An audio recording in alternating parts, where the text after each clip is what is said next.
me know when you get, okay, it's hard for me to kind of put all this together. I was thinking about, what to say about my mother and how to kind of separate it out from other things. I think in general in life, you have to put things in context. And so before I speak about my mother, I have to just speak a little bit about my grandmother, because I think she set the tone for the entire family. This grandmother her name was Bubby, as you probably know. And I think my mother was very, very informed and really molded her life on my grandmother's life story. And I think I told your father just recently this very wild story about my grandmother, who was separated from her husband because of World War One. The men used to come to America thinking they'd be there for a few years and then go back to Europe. They made money, they'd go back to Europe, and they would be able to support their families. World War One broke out. My grandfather had already come to America, and my Bubby Russell was in Europe with 6 children. And her youngest brother, my Bubby's youngest brother, who was my great uncle, his name was Uncle Hishmailach. He was drafted into the Polish army. My grandmother, who was a very, very, very frum woman, decided she had to save him before he was sent off to the army. And they lived in a small town, and she went down to the barracks dressed as a floozy lady, looking like a girlfriend of her brother, dressed in this very loud, colorful clothing. And she said to the commandant, to the person who was running the troop, he said, my boyfriend is leaving tomorrow. You're going off to war. And I want to have one more night with my boyfriend. Here's some money, and go into the local bar and have something to drink. And I will spend the night. I'm going to spend some time with my boyfriend. She took him into a local inn. She dressed him in women's clothing, and she ran out with him. They escaped from the town, and she took her 6 children, my mother being one of them, and they ran from that town to another city. And the story is very involved and I'll tell you that story another time. But there was the real message of that story is you don't let anybody just get lost in life. You have to save people when you need to save them. And another time I'll tell you the entire story. It's a very, very wild story. But I think my mother's view of life was always that you don't let people just fall by the wayside. You must save people in any way you can.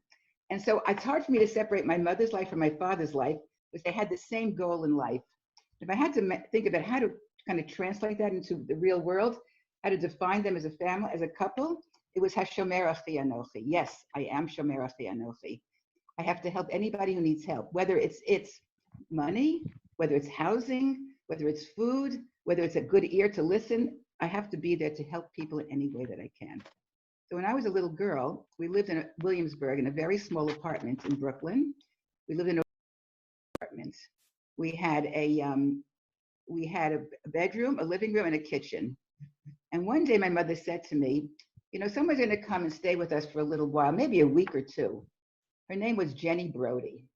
I hated her with a passion. I was 7 years old, and I didn't like the fact that she shared a bed. She shared another cot with me in the living room. I had no understanding that she had numbers on her arm. She had just come from concentration camp. Well, that 2 weeks lasted an entire year. She lived with us for an entire year. And I was angry as can be. What were my parents doing? My mother was having this woman in our house. I didn't even know her. And she wasn't very friendly, and she never smiled. I never understood why. That was very early. I was 7 or 8 years old at that time. And my parents said to themselves, and my mother said, this woman needs help. She was a distant relative. I don't know who she was related to, actually, but she needed a place to stay. And eventually my parents actually found a shidduch for her and married her off. I have another story like that too, another family member. Her name was, Frida Stieglitz. She also came for a week and stayed for a year. I was 8 years old at the time. Again, a year later. And boy, was I angry. And my mother said to me, this lady needs a place. She needs a place to live. And that's how my parents kind of conducted their life. They had no money at the time. They lived in a 1-bedroom apartment. Can you imagine a 1-bedroom apartment with one child? There was an only child. And these people coming in and out living with us for different periods of time. That's what you had to do. So my mother died. Oh, hold on, let me just turn this off. Hold on a second.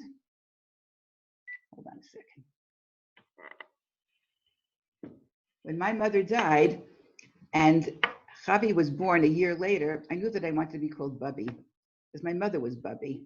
And I wanted to be what Bubby was. I wanted to be the same way that she was. This very, very unusual person. who did very unusual things for many, many people. To give you a sense of what they did together as a couple, and you can only do this, you can't do it as an individual, you must do it as a couple when you're trying to help people. I'll give you a few examples.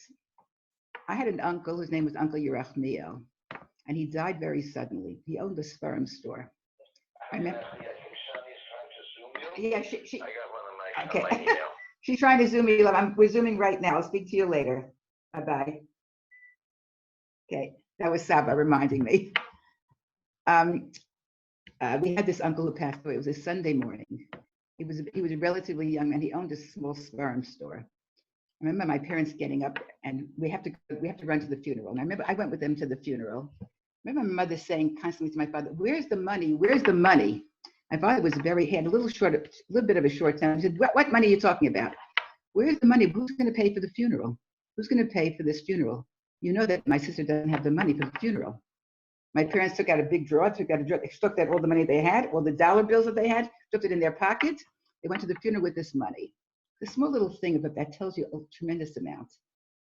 I worry about people in my family. I want to know what's happening with them. How are we going to leave them desolate like this? My parents went with the money to pay for this funeral. That same aunt was left with this sperm store. And the sperm store, I remember as a kid, the sperm store had very little in it. It had menorahs, it had Jewish stars, it had a little bit of sperm. And my father said to my aunt, "You know what? We're going to sell. I'm going to sell the store for you." They took the store, they rented out the store to someone else, and all of the things that my aunt had, they put down into our basement, into our cellar. We then lived in Borough Park, in a larger house already.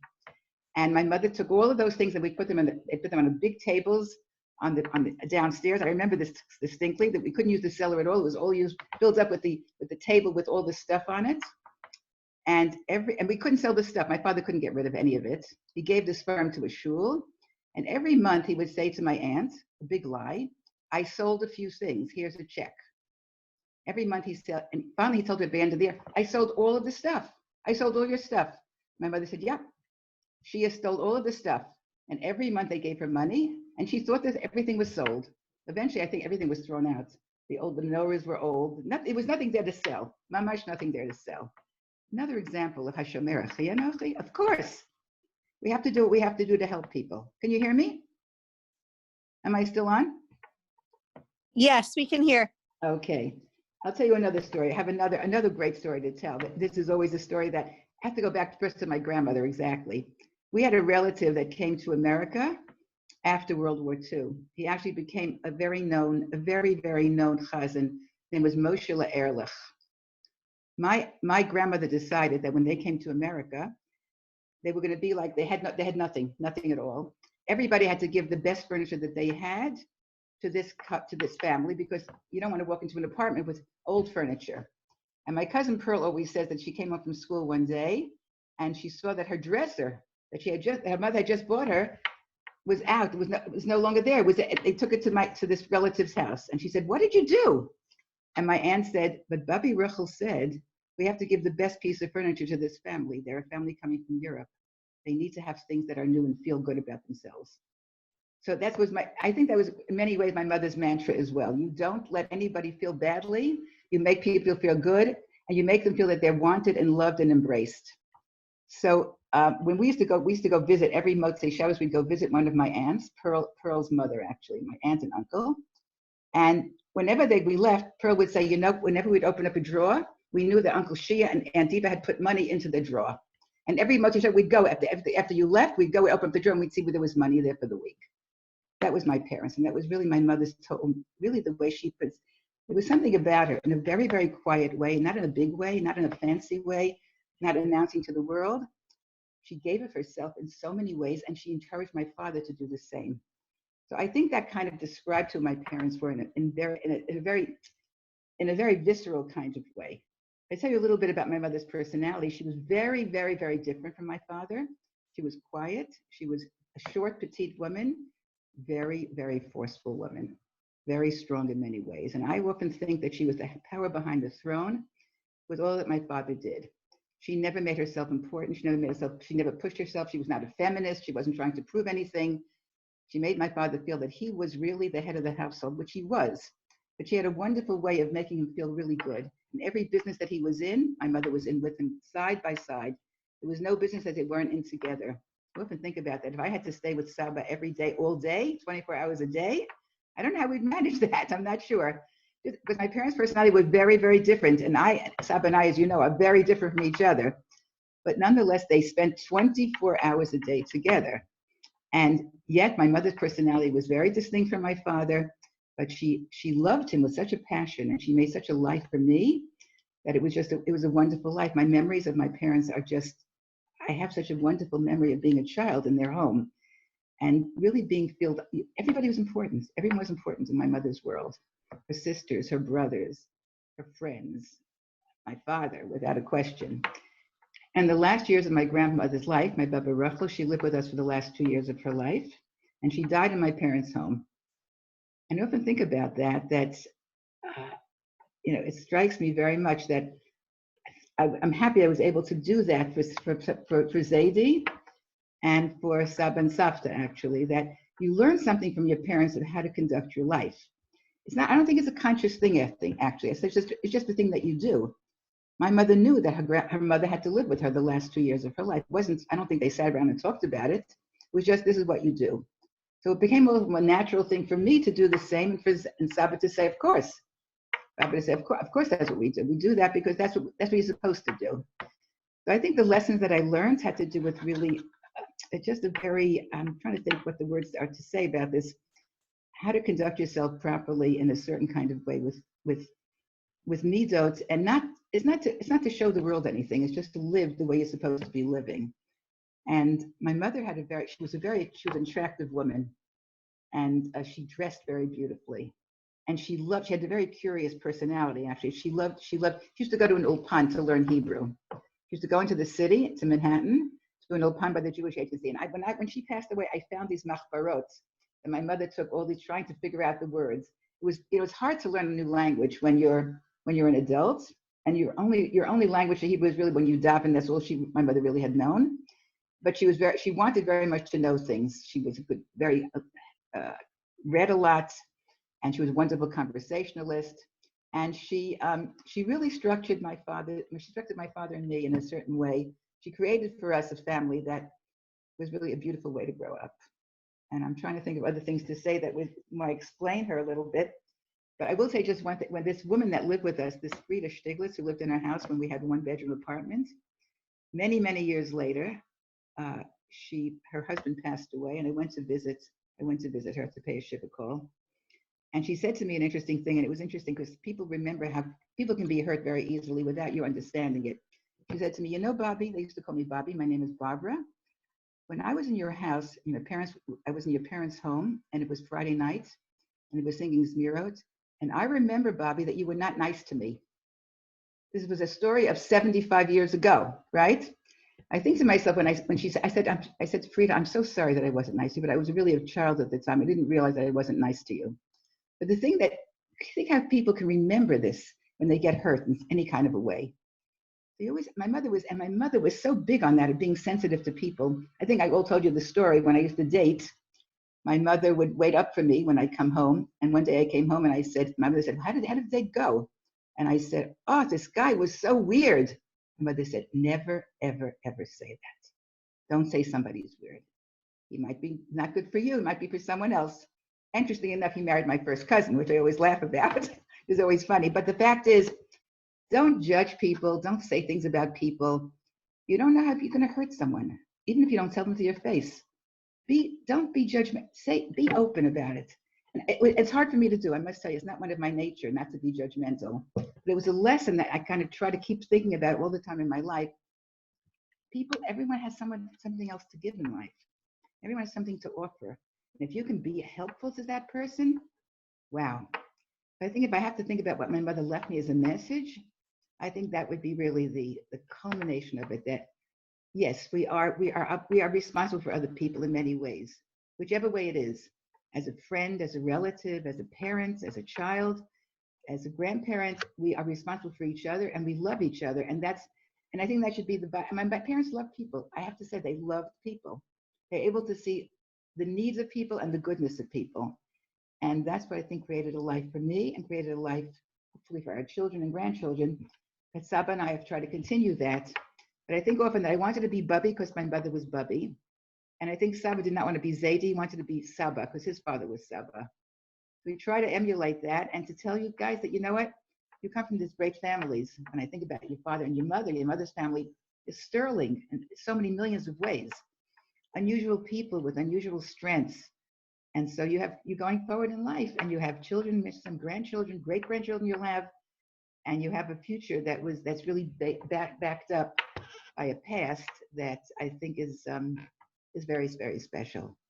And I think that concept of Kayin says, Hashemer Achi Anochi, yeah, it's true. You are. Don't forget that. We are responsible for each other and responsible for Am Yisrael in general.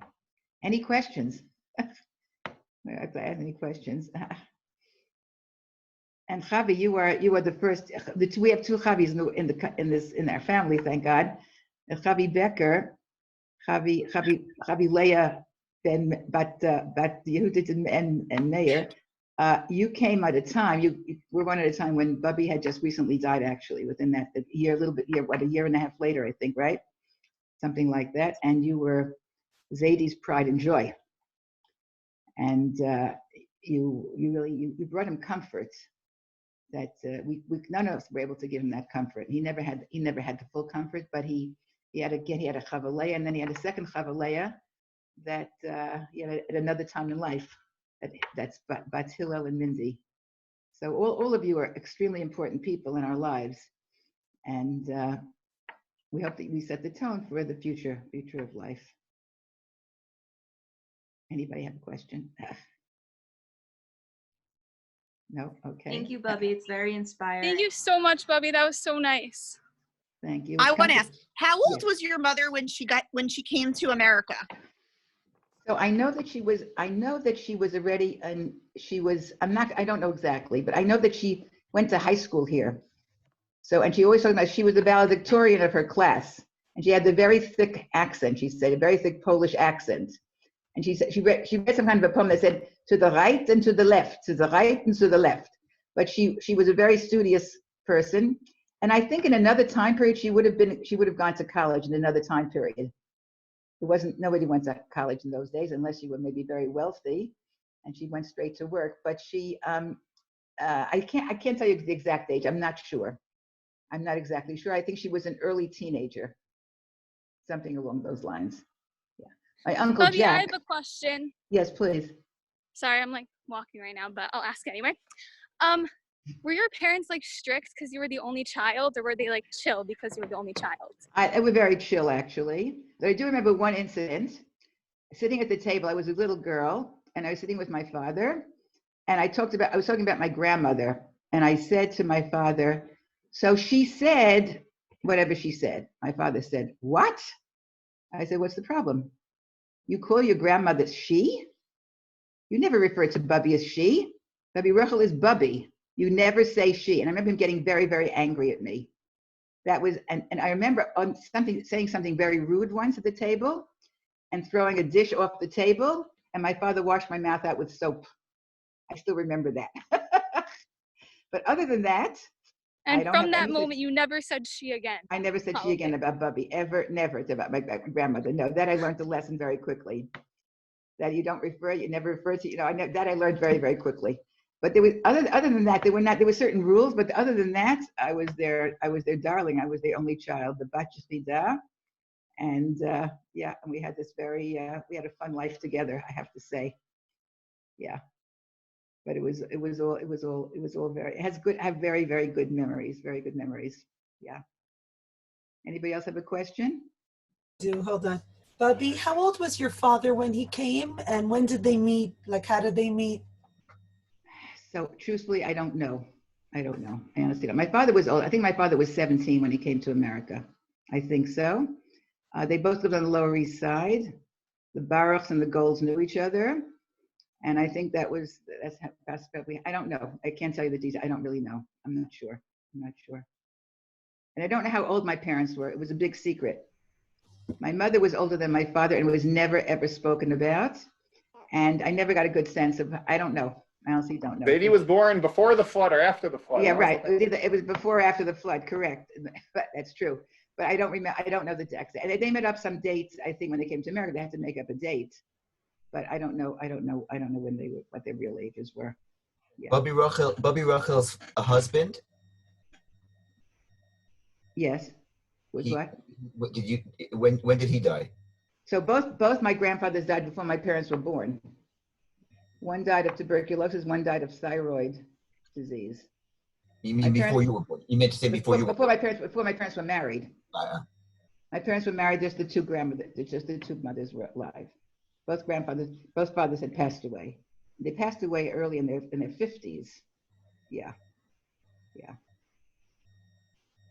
So that's people who died. You know, it was a different lifespan those days. I don't remember. Bubby Rachel spoke English? Yes, she spoke English. A very, very highly intelligent woman, and she spent her life. Pearl Basson is older than I am. Has very good stories about this. They lived in the same apartment building with my grandmother for many years, and she would schlep Pearl around to raise money for people to bring them to America, but you had to prove that you were being taken care of, and you had to have a kind of I forget what it was called, a kind of a certificate to say that you were going to be supported by somebody. And my grandmother would take her every week. She schlepped her to different people. There was a very wealthy man, Mr. Grau, whose family ultimately owned, what's that hotel that Bubby and Zed used to go to? Grossinger's. And she would go to his store and she'd say, Louis, her name was Louis Grau, you have to give me $500 today. She said, where am I going to find $500? You have the money, you give it to me. And Bubby Ruchel would put it in a savings account, and she would be able to show then the government, I have $500 to support this person. Then she'd go to another bank account, they take the same $500 and deposit in the second bank account, another bank. I have $500 to support this other family. She raised lots of money for people, and she brought many people over to America. And one of them was the Ehrlichs, Moshe Ehrlich's family. I'll tell you another story about Moshe Ehrlich. Bubby Ruchel, she heard when he was young, Moshe Ehrlich, he had a wonderful voice. She said, you know what? He's going to make parnasa from his voice. Everybody has to chip in money to pay for his voice lessons. Eventually became a very famous chazan. He was a chazan at not the White Shul, another shul in, I forget the name of the shul, in Long Island, and he made his parnasa from being a chazan. My grandmother was a wild lady in many ways, but I think my mother picked up many of her attributes. Bubby, Yes. did a lot of your cousins pick up those attributes also because she was such a strong personality in the family? Yes, I think that I think many of us felt this. And I'll tell you an interesting story. It's an interesting story. It's when Pearl's daughter, Rachel Basson, became ill, and they were living in Israel at the time, and she came to America, and they had no insurance. And the family got together. My first cousins all got together at Nuchem Dick's house. Nuchem Dick just passed away this past Pesach of COVID-19. He lived in Borough Park, and we all got, as first cousins, we all got together. And Zaidi was living with us at the time. He was not well enough actually to go to this meeting. He gave me the first check of $10,000, which I brought to the family. And we sat around, all of the cousins. Everybody said they're going to give a certain amount of money, and they're going to find other people to give more money. And the family raised $400,000 for Rachel Basson's medical help. Unfortunately, she did not survive, and the money was ultimately given to another fund for people who are sick, who needed money who were coming in from Israel. But that was the family. That was really where the family took up the mantra of Hashomer Achi Anochi. This is what you do. This is what you have to do. This is how you behave. Hi, Steffi. Hi, Steph. How are you? Hello. Hello. How are you? Good. Good. How are you? Hey, Tal, you look so great. I can't wait to see everybody. It is unbelievable that we're stuck. We're not stuck, but we're so far apart from each other. We can't even touch each other. Wow, really something. We hope this COVID-19 will. It's funny. I went to the cemetery a Monday for my mother's yard site. It happened to be last Thursday. I went on Monday. I was the only person in the entire cemetery. It was boiling hot. It's me. The cemetery. And I'm having a conversation with all of my relatives. It's like a family reunion there. The whole mishpach is buried there. both sets of grandparents, my parents, an uncle, and an aunt. And I had this conversation with my parents. Are you aware of the fact that we have COVID-19 going on here? Please do something about this. It's funny when you have this relationship that you can just talk on a regular level. In any case, yeah, so I have a really, really wonderful feelings about my parents. And I hope that we can continue doing the things that they did and that my grandmother did and keep that in the DNA of the family. We're all different and we all have to be different. We have to be different personalities and act differently. But that should be somehow part of the DNA of who we are, that we do things for others and we try to help people in whatever way we can. Hi, Shalom. I see you sitting there. How are Hey, you? Bubby, how are you? I haven't seen you in a long time. Yeah. We have everyone here, Bubby. Daphne and Everyone's Ahuva are here. here Oh, too. nice to see everybody. Hi. Nice to see everybody. How's everybody doing in Chashmon Naim? You're all okay? What's new?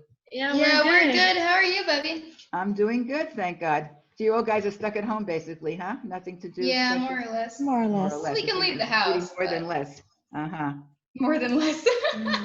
Yes, exactly. Okay, all right, sounds great. Anybody else have any questions, or can I ask anything else? We love you all so much. Thank you, Unbelievable. Bubby. Thank Bubby, you. did Take you, care. Bubby, Yes. did you tell the story about your mother in the family who they stayed at, who was hiding them out? Oh, so this is actually my grand. Yeah, you want that? You want to hear that? You have time for that story? Yeah, we have 7 minutes. Okay, let's see if so that's part of the story that I told you, that my grandmother took her brother. She said she was his girlfriend, and she took him into an inn. She dressed him in women's clothing, and she had to run away from the town. My grandfather was already in America, so she was a woman by herself with 6 children. And they ran to a town close by. I don't know how they got there. And the rabbi of the town was Rabbi Horowitz, and he took them into his attic, and he kept them there. And he had a son who went down every day to get food just for them, so nobody should know that they were there. And eventually, as the war broke out and there were lots of things going on, people stopped. The police stopped looking already for my grandmother, and they were able to leave. And I don't know how they got to America. I can't tell you the travels. My mother remembers being attached by pins. All 6 children were attached on their skirts. And they had 2 brothers, an older and a younger, and they got to America. I don't know how that journey was. But my grandmother said when they came to America that everybody has to give, every week they have to give money to send to this rabbi who saved them. And for years and years, she would send money, $5, I don't know, $6, $7, $8, $10. She'd send to this rabbi as a karas hatov. End of story. Many years later, they discovered that only one person survived the second Holocaust in that family, the son who brought the food to them, and another sister who lived in London. And this son who brought them the food has a son who runs a yeshiva in Brooklyn. And we get this wonderful letter from a cousin of mine a few years ago that he has a son who's learning in that yeshiva. And it turns out that this rabbi is the great-grandchild of the Rabbi Horowitz who saved my grandmother and her 6 children. And this yeshiva is in very bad condition. They need money, and and my cousin said, please make sure everybody sends money to this yeshiva in Brooklyn. If not for this great-grandfather's, this boy's great-grandfather, we would not be here today. So we all sent in money, substantial sums of money, and with a little note of Hakaras Hatov, we know who you are, and your great-grandfather saved us, and that was the story of my grandmother. Yeah. So again, it goes the Dorei Dorot. You could never forget Hakaras Hatov. What people do is very, very important and very impactful. And this Rabbi Horowitz, who didn't survive the Holocaust to the Second World War, saved my grandmother. Yeah. Another story of doing good deeds. Yeah. Thank you so much, Bubby. You're very welcome. I hope that I gave you a little bit of a sense of who my mother was together with my father. They were very inseparable, so it's hard to parse that out. But again, just a little thing. My mother was a very calm, wise woman. My father was very quick-tempered. It was interesting personality, but it all worked. My mother was really, she stood behind my father in everything that he did, and she made a beautiful family for us. And yeah. And though she didn't see anybody married, your parents, Mayor and Judy, were not yet married even. My mother never met Judy, but she left a legacy that, and I know that I often think about that my parents and Saba and Savta look down from Shemayim. They're saying, oh, good job. Good job. We did well. So hopefully that we continue to do that. Have a wonderful day, everyone. Love you, love you, love you. Thank you. That was great, Bubby. Thank you. Thank you so much for sharing. And be well. Thank you, Bubby. Well, can't wait to see everybody. Wait to see all of you in the near future, hopefully. Shana Haba. Shana Haba. Maybe it should be this Shana. We don't want to do Shana Haba. Okay, take care. Love you all. You notice us everybody. snorting. You're welcome. Take care. You guys look right in front of me. Bye, Bubby. Hi guys. Oh, I can see the merpeset. Yeah, nice. You know, Jakob, when you move to your home, you can take. I want you to take two things: a bed and the merpeset. That's the shachar. That's what you have to pay us with. You have to pay us taking that bed and taking the bunk bed and taking another couch. Right. And all the toys you have. Thanks, everyone. Love you. Love you. Bye, Bubby. Thank you.